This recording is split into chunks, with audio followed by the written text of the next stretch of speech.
Hello, I am Cigar and Bar. Welcome to another episode of Camping Without Steve, where I do my best to do an homage and not a parody of one of my favorite YouTube channels, Steve Wallace, Camping with Steve.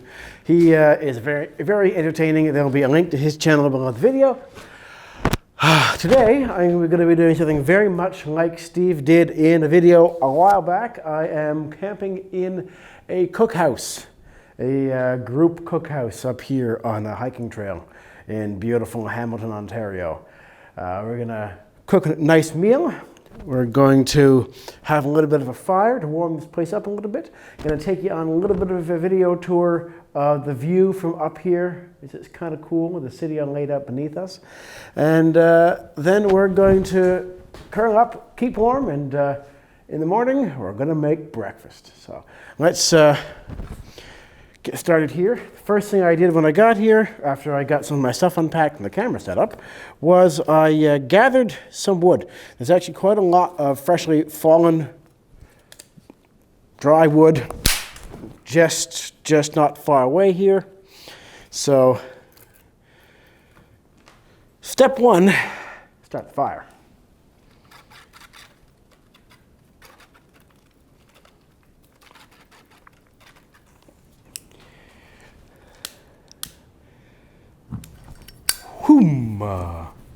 That's good.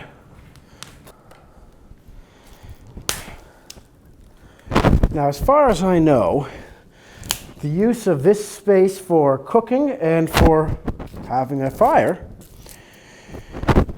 is perfectly well within the guidelines for the use of these facilities. So, not breaking any rules here, except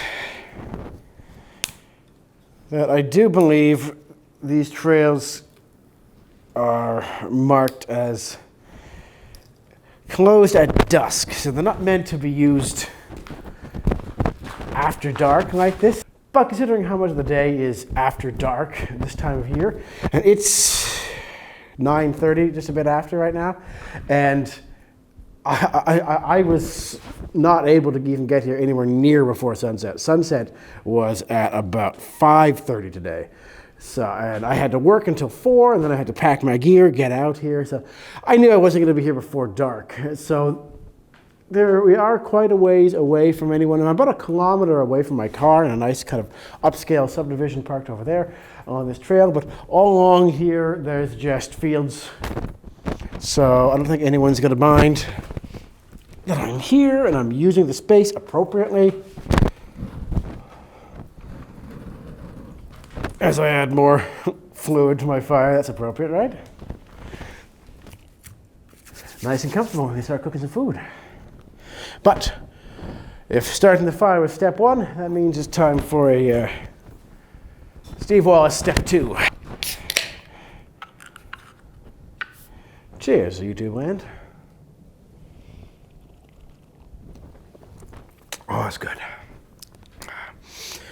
In my last camping video, I had one of my favorite Toronto beers, Steam Whistle Pilsner. And it occurred to me that, while that's a good beer and I was glad to drink it, that I should probably be drinking one of my favorite Hamilton beers because we're in Hamilton. So this is the high-grade IPA from Fairweather Brewing Company here in Hamilton. You may remember this from my very first bar corner where I got a growler of this from the coop and brought it home and had it with my lunch. And it is a fantastic beer. I really like it.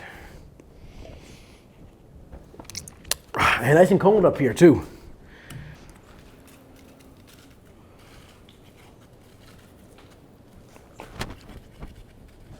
Oh, the embers aren't at ignition temperature.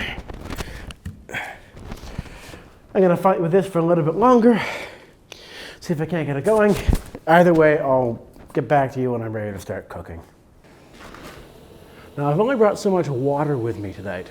I've got a bottle of water in case I need water, because it's insanity to try to go camping without a proper bed of water. But I am surrounded by a lot of clean, freshly new fallen snow, which I am boiling for making dinner and some hot beverages later tonight. So this is boiled snow. It's not filtered. I could have brought a filter pump. I didn't. I'm not too worried. I think it'll work out just fine.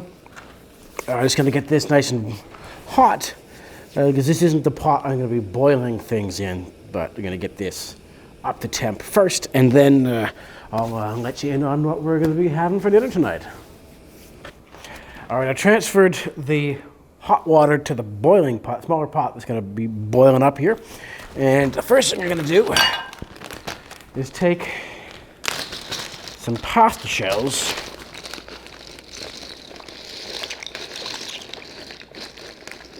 Probably not all of these. I always bring too much food. And get them boiling. Now I've got this open fire over here that's got a chimney. The chimney isn't really doing anything. The fire isn't under the chimney. I'm not sure how that chimney is supposed to work unless this pit really hasn't been cleaned out in a long time. So it's getting a bit smoky in here. Not too concerned though, because, and I'll show you later, there's big, like almost garage door size holes, or entrances in the door on that side and on that side, and there's a window on the far side, and there's a opening in the roof up above. So all the smoke is venting out that way. It's just a little smoky on the eyes, but it's not too bad. I've got this pasta shells cooked and they look good here, so I'm just going to dump this water outside, where I'm not going to gather it for more water later. And I'm just going to leave this pot over here, right next to the fire, just to keep that pasta warm. And the next step is to get my big pot, which still got some water in it. It's not going to save. It's just boiled. It's safe. I'm going to keep that warm over here as well. So I got a pot, stove going here, and got some chopped onion and garlic in oil. Just going to start getting that. That's better, yeah. All nice and sauteed in there. On the full heat.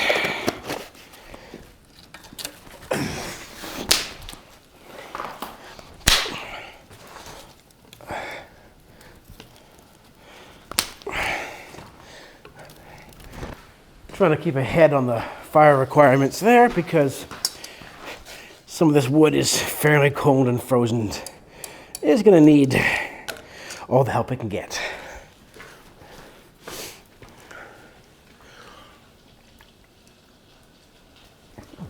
I am kitting out my garbage, including a bunch of garbage that I found in here when I got here,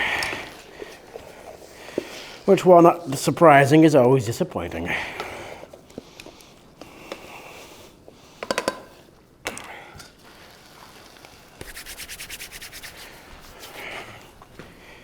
It's still just about -4, and I wish I had a digital thermometer with me and I could tell how much warmer it is in here out of the wind under the shelter with a fire going. I mean, we've got 1, 2, 3, 4 points of exit for the heat regenerating.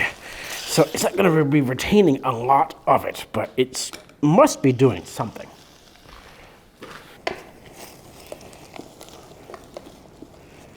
Okay, those are softening up a bit. So now we're going to add the rest and let this go for a little while. So tonight we are having one of my favorite slow cooker meals adapted for camp cooking. I've got some pork tenderloin here, which I would normally put in a slow cooker whole, but now I have it cut into medallions. Moderate that heat a little bit. And now for the flavor, I'm going to add some cumin. I can't see for all the steam here how much cumin I'm adding, but you don't need to be too stingy with it. And some salsa. Maybe not the whole jar. I can add more on top later if it seems a little dry.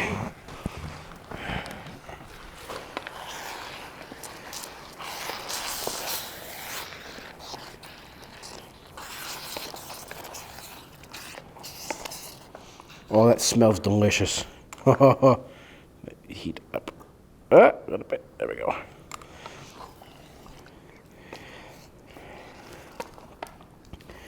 All right, got that on a medium heat here. Get the lid back on it. And let that cook for a little while.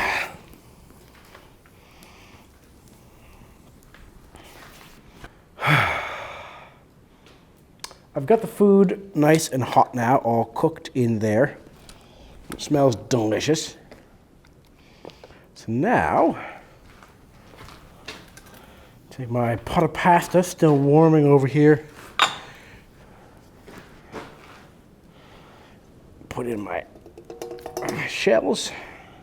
Keep my water warm over here so I can make a nice warm beverage to go with dinner. The thing to remember with these isobutane containers is that as they expend their gas, they put out a lot of heat up top, but the actual canister itself gets pretty cold. So in the cold temperature, like this out here right now, it's actually frosted over quite a bit on the outside of the canister. I have clearly made too much food. I've got a lot here. Hopefully I can eat it all so nothing goes to waste. Let's dig in and see what it tastes like. It's a very simple sauce. It's just salsa with a couple extra veg and a little bit of cumin. That tenderloin, though, looks really good.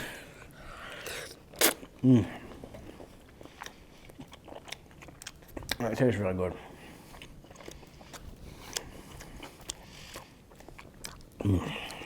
Not bad. Like I said, this is a pretty good slow cooker recipe. If you want to take your slow cooker, put your bed of onion and garlic on the bottom, lay your pork tenderloins whole on top of them, and then cover them in salsa and cumin.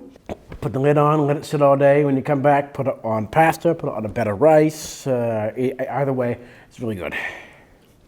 I'm going to tuck into this, and I'll get back to you when it's time for dessert. It's getting on about 20 minutes to midnight, so I feel safe setting up my tent now, right here in this corner, out of the wind, so that I can get my sleeping bag in there, lofting up, and then once that's done, I'll cook some dessert, smoke a pipe, and then curl in and get warm. I bought this tent back in about 2008,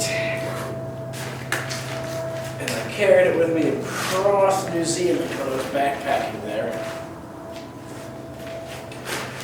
It's a 4-season Mech TGV tent. It is fantastic.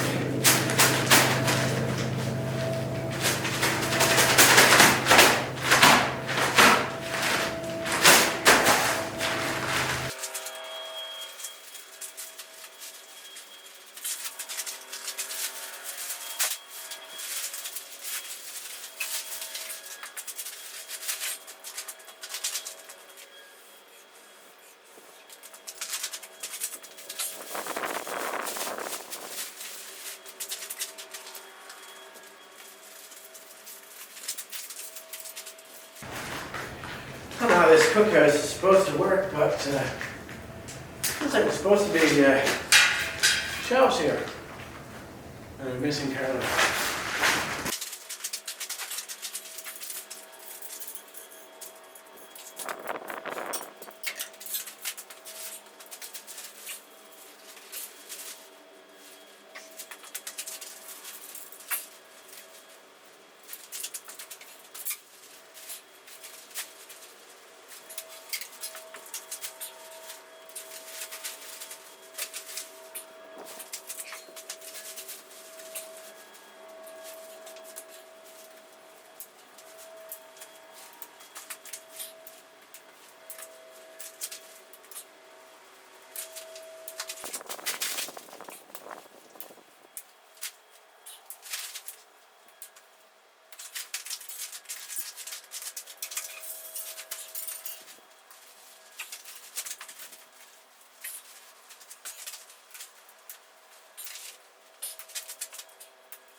Tent's all set up.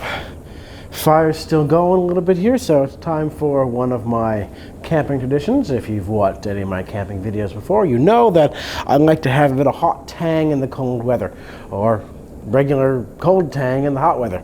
But being particularly cold, it's still, well, it's actually gone up a degree, so it's only -3 degrees. That's not bad at all. But I'm gonna have myself a nice glass of warm beverage here. So I got my snow boiling here. And then put in a little bit of rum. This is a Sailor Jerry spiced rum. I'm not usually one for the spiced rums, because I know, you should buy your own rum and your own spices and spice your rum the way you like it. But I am camping and I want to take things a little bit easier, and I do know that I do like the spice of the Sailor Jerry, so why reinvent the wheel? Why make it harder on myself? It's not a cocktail, it's just actually almost a daiquiri, but it's just a simple little hot water rum tang. Just enough to warm yourself from the inside out here. And I will again note, for safety's sake, that I know that alcohol does not warm you in the cold weather. I'm not going to perpetuate that myth. I know that alcohol actually does cause the body to lose heat faster in cold weather. So it is not something to be used in a survival situation. That being said, it's -3 degrees. This is not a serious thing. I'm not too worried right now. So I'm going to have a couple little drinks of rum here and then slip on into my -10 rated sleeping bag later this evening, and I'm not going to have any problems with the cold. I'm not going to overdo it. I've only got 12 ounces here, and some of that's going to go in the dessert. You'll see how that's going to work, and so we'll be coming home with me. So, cheers. Oh, that's sweet and warm. Oh, it's not bad. All right, I'm going to get dessert prepped here, and I think it'll be a good one, so catch you in a minute. For tonight's dessert, I'm going to make a poor man's coffee cake / rum cake.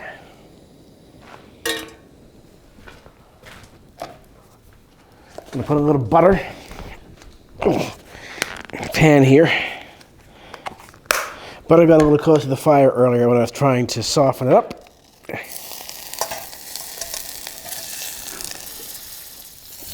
Low heat. So low heat. A little butter.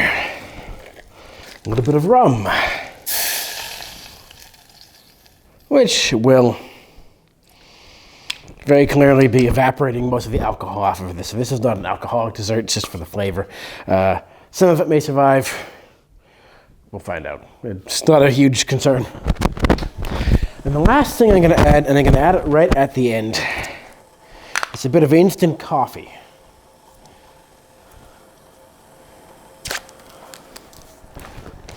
Which coincidentally I will be using for coffee for breakfast tomorrow. I'm not really an instant coffee kind of guy. I usually, if I was camping, would carry a French press or a stovetop espresso to give myself, ooh, there goes the rum.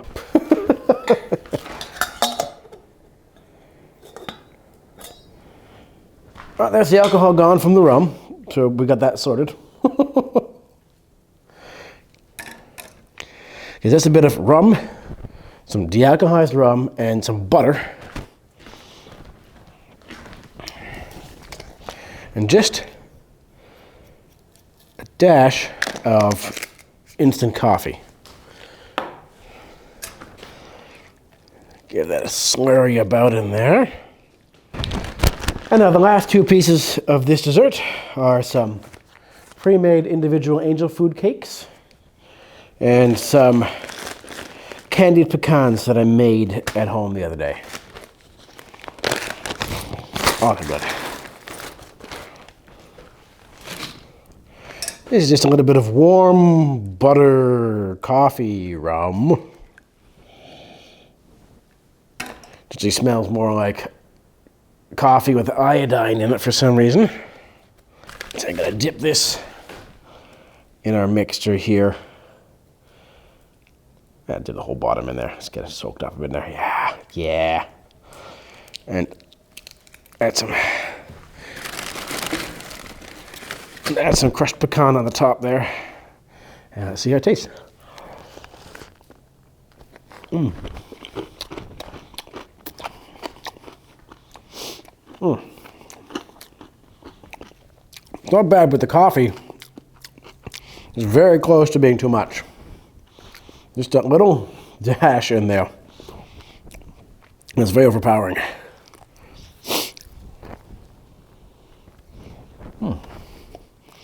It's warm and it's soft and gooey. A little bit of crunch, a little bit of salt. It's not bad. I think it's just about time to smoke a pipe and start winding this evening down. So let me get that going.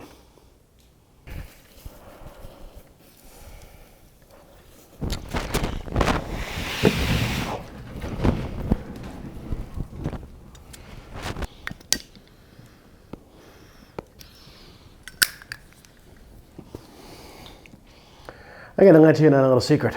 This is actually the first time I've ever done a solo winter camping trip. This is the 4th time I've gone winter camping, but the first time by myself. I'd say it's turning out pretty well.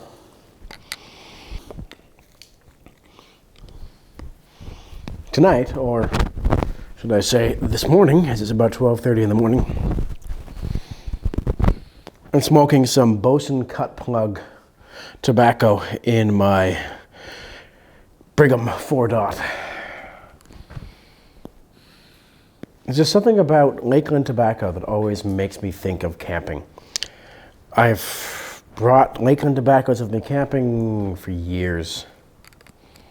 It's just comforting.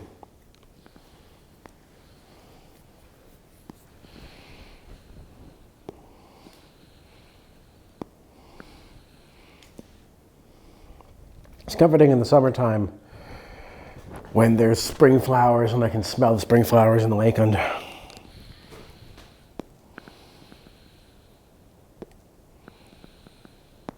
Yeah, it's comforting here in the winter when still a little bit of geranium, a little bit of floral topping in there that just makes me remember that it's cold now, but it's going to be warm again soon. Weather's starting to come in here. It's getting a bit snowy, starting to come down through the open roof up there. So some flakes are skipping by the lights here. Very peaceful.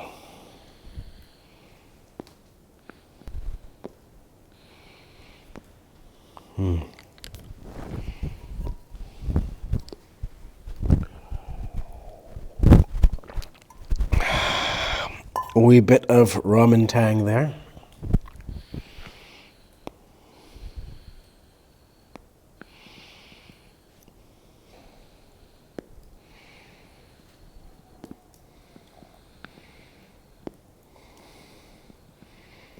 I'm gonna have to scatter these embers soon. Don't want to worry about them kicking up in the night if a good breeze starts coming through. And I'm camping in my tent over there a good 20 feet away, 15, 20 feet. So even the embers going over here isn't going to do much for me over there. Whatever heat has already gone into the metal and the stone of this particular building is going to give me all the reprieve I'm going to get from the cold tonight, and everything else is going to come from me. So I'm glad I've got a good sleeping bag.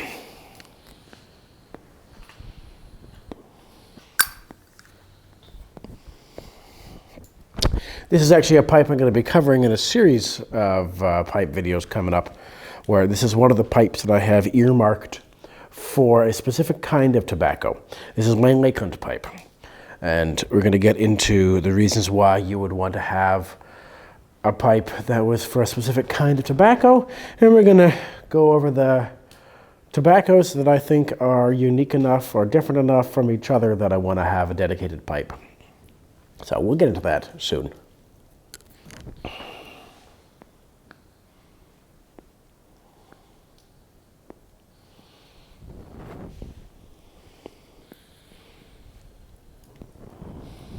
Lovely tobacco. Got that Lakeland floral, but also an underlying hint of brown sugar and cinnamon.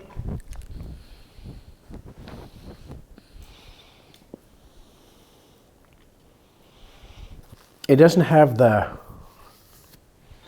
strong geranium that you get from Grasmere.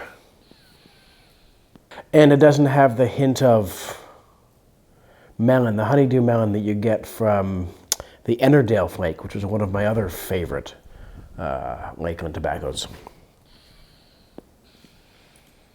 This one's a little more adventurous, a little more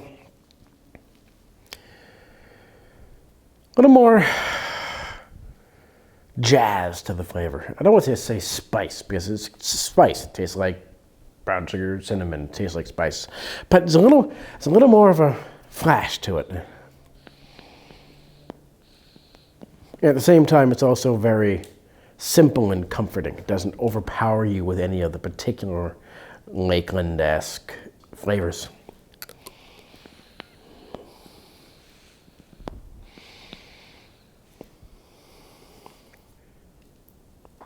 I'd say this was a successful winter camping evening so far, so I'm going to finish up my pipe, finish up my rum tang, finish warming myself by this fire, and when I'm ready to crawl into the tent, I'll give you a little bit of a look at what's going on there, how I've got it set up. So let's everybody relax, have a drink, have a smoke, and move on to the next part.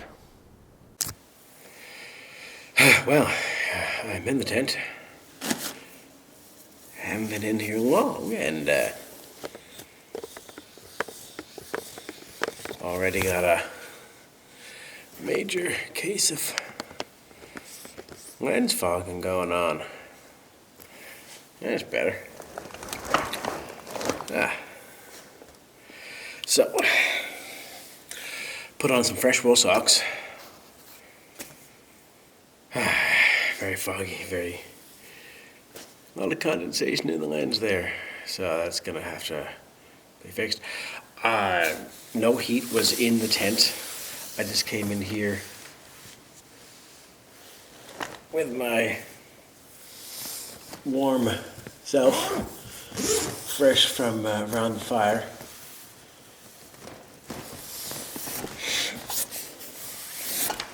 And it's not too bad up there. It's still -3. It's 1:30 in the morning, and I'm about to go to sleep. Got my sleeping bag all lofted up in here. Got all my gear inside here. Looking forward to breakfast. Looking forward to some hot coffee. And looking forward to not getting caught sleeping here. So I've got an alarm set to go off fairly early in the morning before sunrise.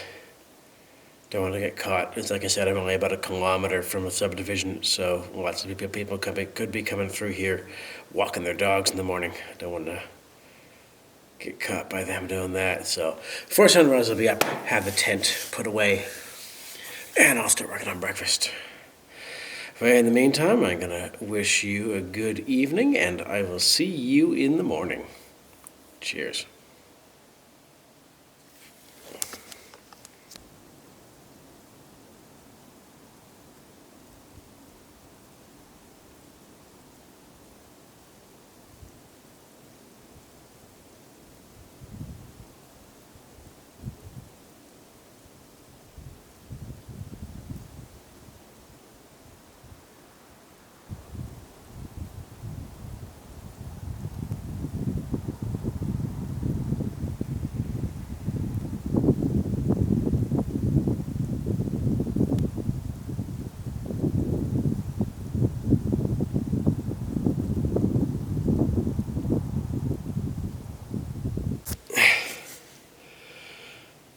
Well, good morning. If it is morning. Still very foggy in here, right now. Sorry. Waking up. We're waking up. Okay.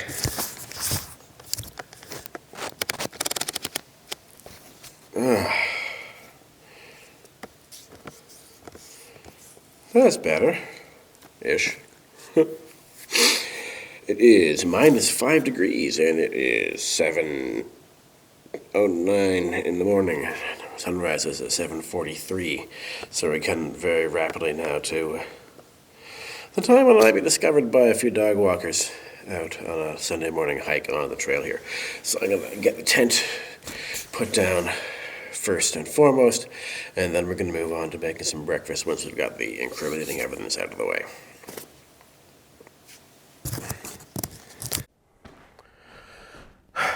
I survived the night. I'm feeling a lot more human now that I'm up and moving a bit. It's getting bright out here. I got my tent down completely just as technical sunrise hit, meaning that given this park is open from sunrise to dusk, it means that once the sun was up and my tent was packed away, I wasn't breaking any rules, and there was no incriminating evidence to suspect that I had. So I'm gonna move on with my morning and start making some breakfast, and the first cornerstone of any breakfast is coffee. This morning's breakfast is going to be baked beans and some cheesy smoky sausages. For those of you who have seen me use my 1914 pattern, I think a 1908 pattern, original Swiss Army knife can opener. This one is a slightly different model. I can take some photos side by side of them later and post it along beside the video. I'll post it over on Instagram when the video goes up, so you can see just how different it actually is. And I can tell you, after having done this for some time now, this modern iteration of the Swiss can opener is a lot easier to use. A lot more intuitive as well. You can pick it up and just kind of go to town with it and you can figure it out. It's not that hard.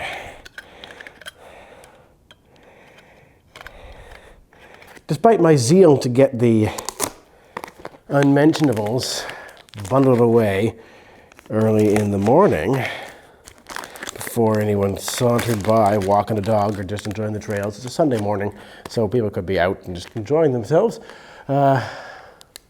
That notwithstanding, no one has come by. So maybe I could have let myself sleep in a little bit, but I'm glad to be moving around and getting ready, eager to get some food in me and hit the road. Checking my car because it is parked in a very conspicuous place at the trailhead, and I'm hoping that it's still there. The extreme weather event that was happening, or the snowfall the other day, has been canceled, so street parking is back on.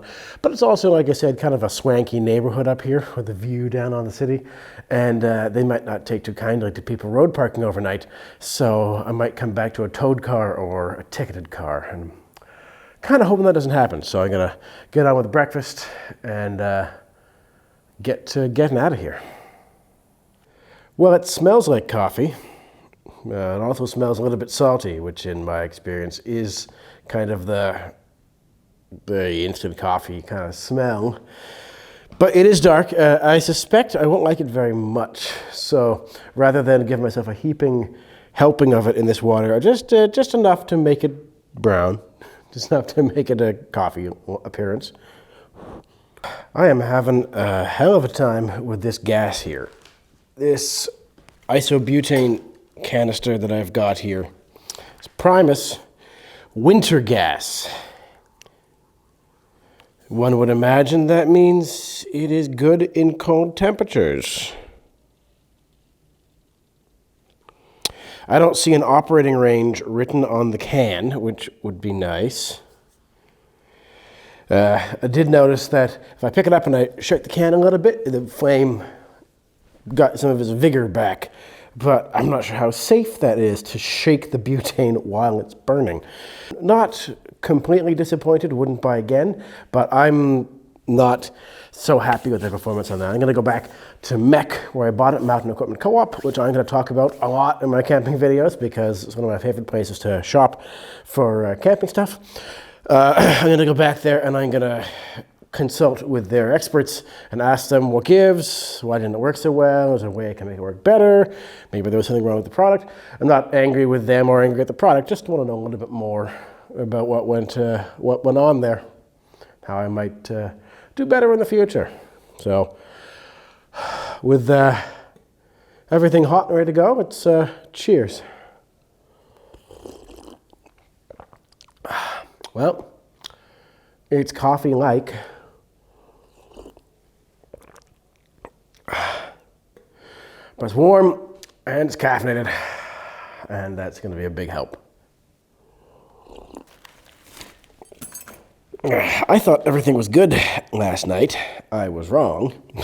The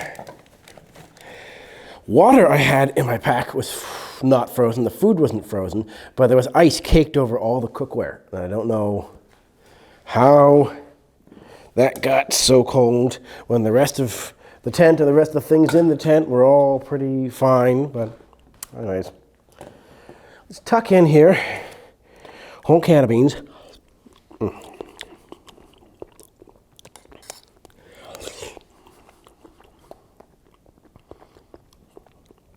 And my favorite part, the best part, is the cheese-filled smoky sausages.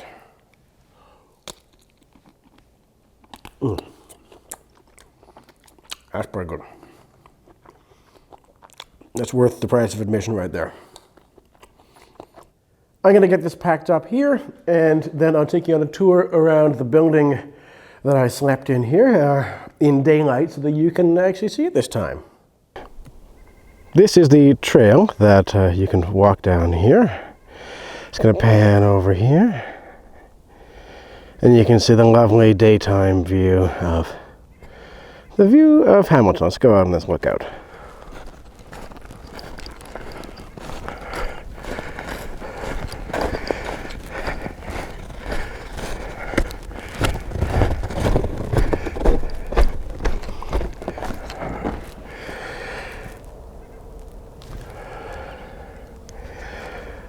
All the way down there, shrouded in mist, is the city of Hamilton, which is currently being snowed on. And if we pan over here, you can see the picnic shelter and the cookhouse that was my bunk last night. Let's go have a closer look. Approaching it as I did yesterday from this side, you'll see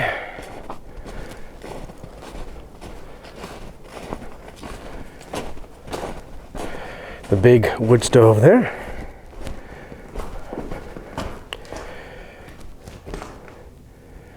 And the place where I set up my tent in the corner there. Lots of graffiti. Not too bad. That's it for another episode of Traveling with Cigar and Bar. I am James of Cigar and Bar, and I hope you've enjoyed this camping adventure. I hope you look forward to another one. I'm going to have a couple more coming up this season. If you like this, if you stuck around this long in the video, then I would encourage you to like and subscribe and see what other things I get up to. And if you like to see some other stuff, different kinds of adventures, drop a comment below and let me know. I hope everyone out there in YouTube land is having a wonderful day and getting up to your own adventures this season. If you have anything that you're doing and you want me to have a look at, comment that below as well. And I will see you next time on Travel with Cigar and Bar. Cheers.